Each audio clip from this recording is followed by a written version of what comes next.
Going around United States, just got back today, nearly 9,500 miles on the motorcycle. And I thought I was living life. It would be so interesting to hear from you, what you have made out of this lockdown. The most important thing right now is stay alive. Ensure everybody around you stays alive. But when you look at things like Black Lives Matter, I just want to have your take on what is happening. What you need is an overwhelming sense of humanity. Have we locked it up inside or have we kept it active?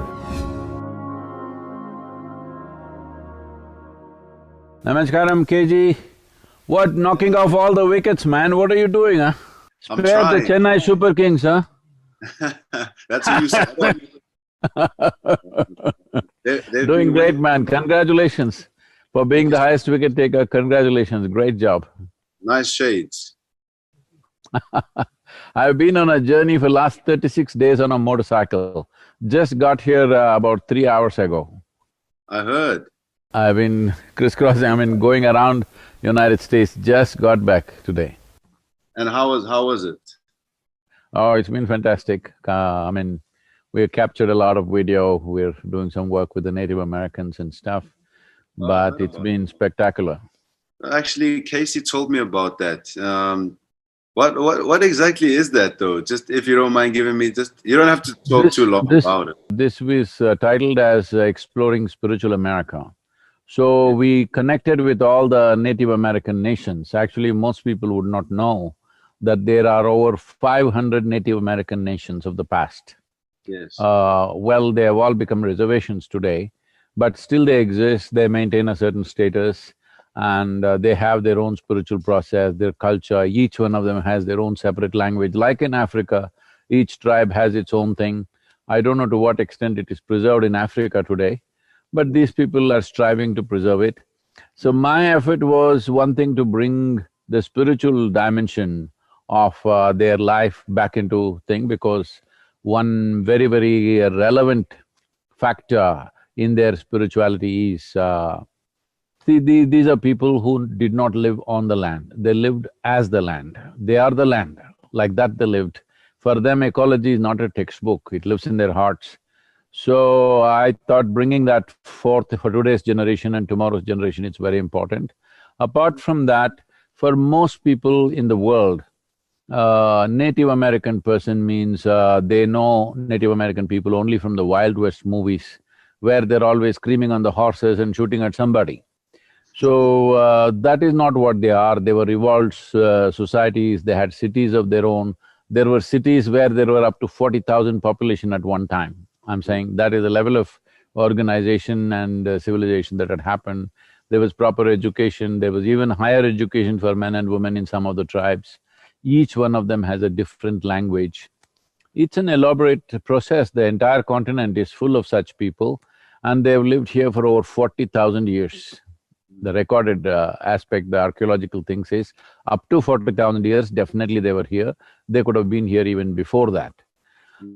So, the idea is to make them visible in the world, and the idea is to bring out the positive dimensions of their life, because they've been relegated to another status where they're invisible. So as nations, bringing them back. Well, they're part of the United States Constitution and framework now, but culturally, spiritually, they are nations by themselves. So that was the effort. So we thought we'll do it in 21 days on a motorcycle, but because we met so many people on the way and covered nearly 9,500 miles on the motorcycle, it took 36 days. Just today morning we got back. And I thought I was living life. But yeah, you mentioned a great point. Reviving or bringing awareness to their culture, I think is probably a good thing, and also bringing awareness to other people that can recognize their culture. They probably do recognize it, but you're right. When I was young, I was probably watching TV and I see them in those, in those movies, the Wild Wild West movies, and I guess it's about learning about each other as human beings. So I think that's a great initiative. I think Africa also has a similar situation. I don't know to what extent it's preserved today, but I mean, it had a similar situation where tribes had their own cultures, languages, everything. I have been in northern part of Africa to some extent traveling. I met those Maasai people, they're Yeah. just incredible people, and we met the Zulus and stuff. I don't know if you come from some background like that, if you can tell us something. Of course, I'm from the Venda. I'm Venda myself, but my family is Mhm. very culturally mixed. I would say in South Mm. Africa, uh, we speak our native languages. South Africa has Mm. 11 languages, and people in South Africa are quite rooted in their culture. But if you have any ideas and you want to come on board, and it's all about learning, right? Everyone can learn from each other. I mean, being at the IPL as well, I learned a, quite a few things about Hinduism. I've learned Mhm. about Muslims because we are in an environment where we're just around different people who come from different backgrounds. So So Venda tribe has a language of its own? yes, it does. What's It's it called called? it's called Venda. Oh, So okay. yeah, it's called Venda. So Yeah, on the it's cricket field, you can curse people in your language, nobody understands. I've been in a bit of trouble for cursing people in English. Don't do that, in your language you must do. Exactly, exactly. Yeah, man. But I'm so glad to really speak to you. I think it's quite cool. My friend and I during the lockdown, we were like, hey, let's do something. We're not playing any sport. There's no work. Let's get together. Let's get creative. So we started a podcast, and then I remember I asked you a question just before I was gonna tour Mhm. India, but then I I had a tear in my grade 1 tear in Mhm. my groin and my abductor, but now I'm all good. Mhm. And so I was like, hey, why don't we speak to this man? Because I think he's got wonderful perception, and it'd be so interesting to hear from you. You know what you have made out of this lockdown, and things are like crazy. People have lost jobs. People have lost family members. Economies are breaking down. You know, people are in their homes, they can't get out, but now things are sort of returning to the normal way of how it used to be. But how do people cope with what is happening around them? You almost have to look a bit deeper. But spiritually, how? What do you One think? thing is, yes, people are trying to get back to how it used to be, but please Yes. don't call it normal. Yeah, it's not normal. That's not really normal. Yeah. If you look back how it used to be 100 years ago, if you look back how it used to be 500 years ago, 1,000 years ago, Yeah. how it used to be in 2019 is definitely not normal. At least every creature on this planet does not think we are normal. They think we are the virus on this planet, Yes. you know.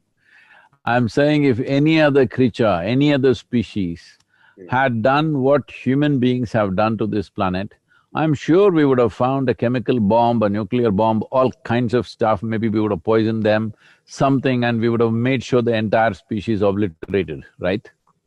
But right now it's us who's doing this. This is a good time for us to sit back and look, what are we doing? What is really normal for us? What is normal for a human being? Is something I think the whole world needs to look at it. It's unfortunate, over 1 million lives have been lost, yes, it is true. Many people have lost their loved ones. More than anything, not only losing the loved ones, they've not been able to tend to them in the final stages. They've not even been able to attend funerals. Governments are burying or Yeah. cremating people, which is a terrible thing. And of course, the economic loss, the loss of jobs, loss of closure of businesses, all this happening. You must understand, I've also lost my job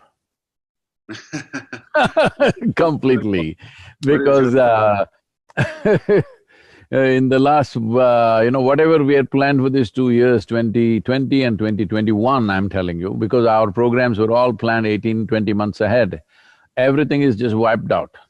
Yeah. No, we have paid, including South African trip, I was supposed to come there in the month of June. Uh, all hall rents, advances being paid. Right now we are struggling to get back the money from the halls because 2 years, whatever we had planned, everything is gone, all right? So, this is true for a whole lot of people, Yeah. but it's for us, either when outside situations do not go the way we expected them to go, this is the time for human beings to dig deep inside and see in what way we can break our limitations and do something absolutely new, something innovative, something… This is the time to explore human genius. When everything is going good, you don't have to. You can just go like a standard person, all right, whatever you call is normal. I don't like to be normal because normal people don't do anything significant. Yes. So, this is the time for everybody to dig into their genius. This is the time for everybody to turn inward and question, what is my life about? What is this all about? Because we are just here for a brief amount of time. In this time, it's very important, at least we are crystal clear, what is it that we want to do with this life? Where do we want to invest this life? This must be clear to every human being. Unfortunately, I would say 90% of the people have no clarity about where they want to invest their life. Simply by chance they've gotten into something, because they have a qualification they're doing something, because they were in a place they've gotten into something. Outside influences are determining what we're doing. This is not the nature of the human being. It's human consciousness which must determine how the outside situation should be. But right now we are allowing outside situations to determine how the human consciousness should be. This is a tragic situation for humanity because it's only a human that we call as a being, all right? We don't call your African lions as lion beings, we don't call elephants as elephant beings. You can't call even a rhinoceros a being, all right? Yes. You call only a human a being Yeah. because this one is supposed to know how to be. Yes. If you know how to be, what is the problem? If you really know how to be right now, what is the problem? If you know how to be, you will keep yourself in the best possible way right now, whatever the situation. It doesn't matter what is the situation. Whatever the situation, you will keep yourself in the best way. Right now, this virus has come compared to what generations of people have gone through. Let's say you look back on the last 3 generations, let's say in the last 100 years, what people have gone through. They've gone through World War I, they've gone to World War II, they've gone through Spanish influenza where millions of people died. I don't know what's the number, but a very big number died. And they didn't have medicines, they didn't have the facilities that we have. Nobody could speak to each other on social media. Look at this, you are in what, Dubai or Sharjah, where are you? Dubai right now, yeah. You are in Dubai and I'm speaking to you here from Tennessee. Was this possible for your grandfather or my grandfather? Could they talk to each other? There's no way. Yeah. So with all this technology, with all this facility, with everything that we have, our survival is better organized than ever before. We should not be complaining. This is the time to dig in and see how life evolves for us, and we must see what best we can do.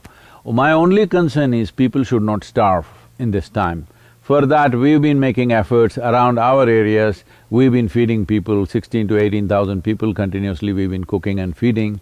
Many other organizations, the governments, everybody is doing their bit. In today's world where food is so well organized, nobody should starve to death, that much we must take care. If nourishment is taken care of, you shouldn't be really cribbing about so many things. Other things are there. What we have today, suppose we lose, suppose we have a car, when we lose it, we're crying about it. Well, your grandfather did not have a car and he was fine, isn't it, walking? Hello? So what is the big deal we are making about all this? It's not necessary to make such a misery out of life. Right now, most people have more time than they ever had for themselves, their family and everything. That also they're complaining. People are going into mental illness pandemic, now people are predicting suicide pandemic.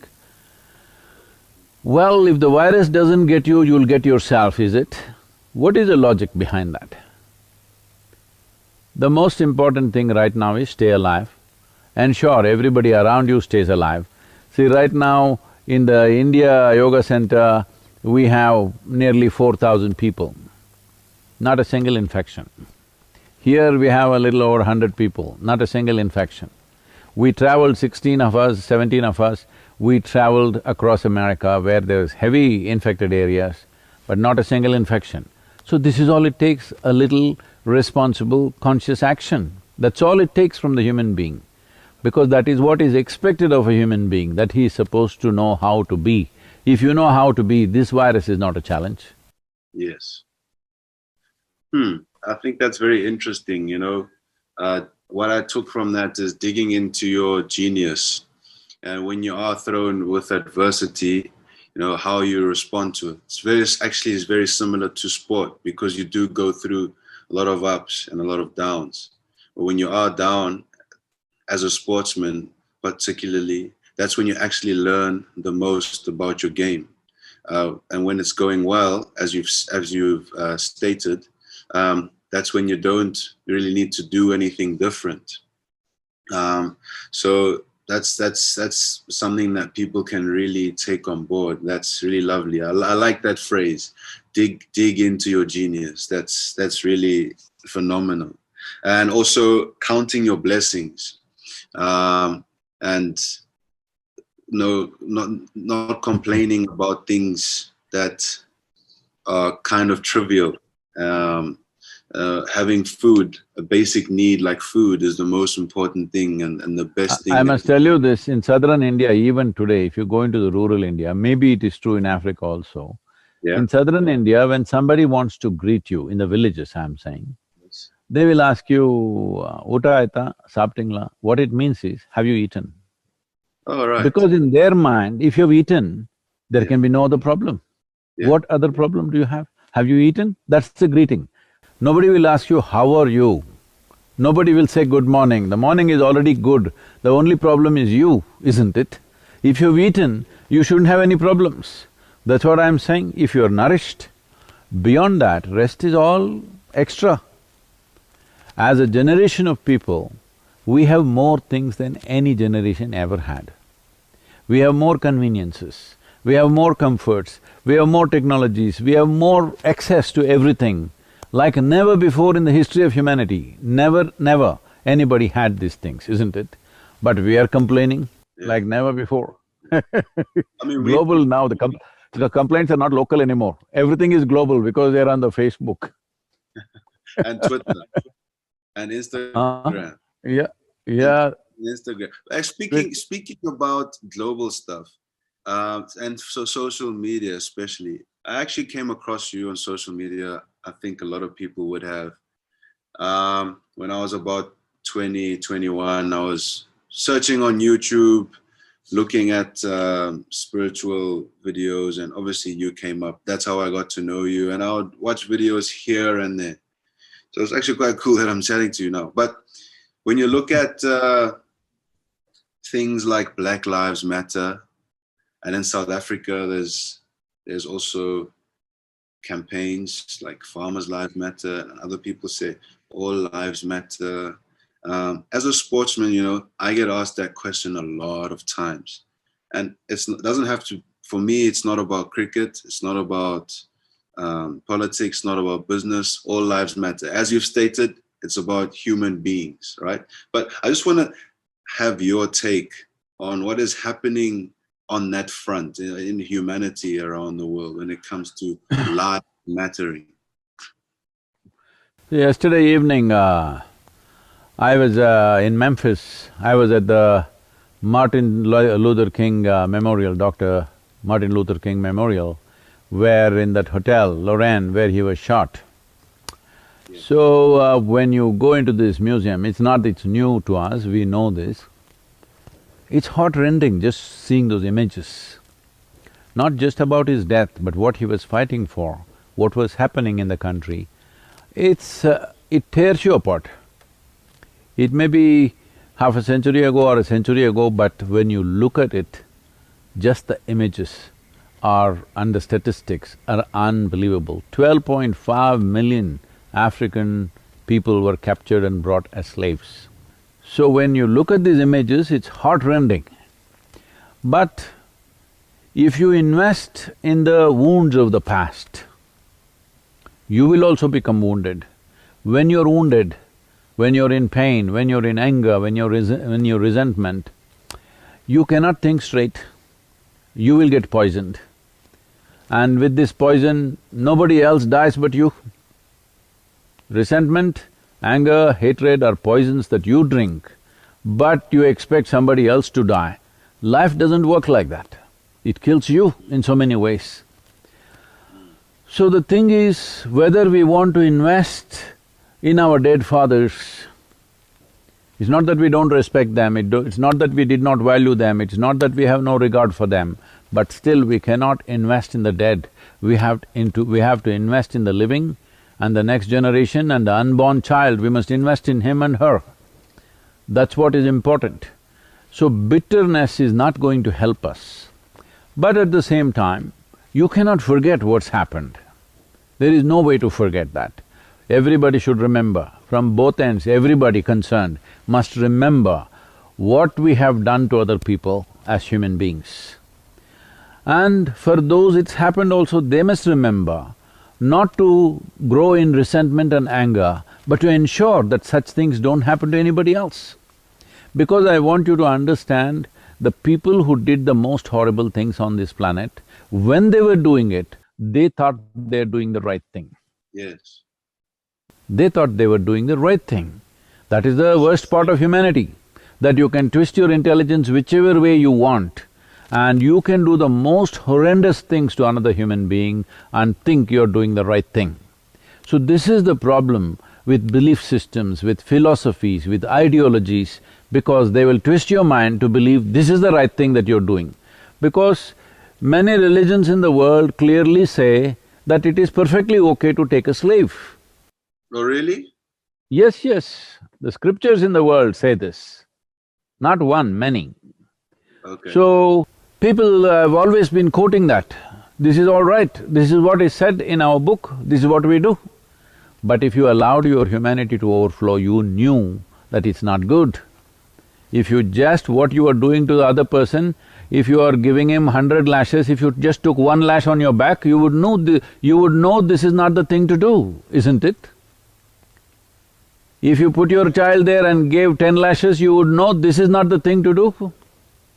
But you, instead of awakening your humanity, everybody is busy cooking up belief systems, philosophies, ideologies. How much bloodshed has happened because we believe something, because we are adhered to an ideology or to a philosophy, how much has happened around the world. Some have been recorded, most has not been recorded, believe me. Recording has happened only in the last 150 years to some extent. Before that, people did all these things without any problems, and they did not feel bad about it because it was endorsed by their scripture or their philosophy or their ideology or whatever their morality they had. You don't need morality, you don't need ethics, you don't need anything. What you need is an overwhelming sense of humanity. That all of us have. Have we locked it up inside or have we kept it active? That's all the question is.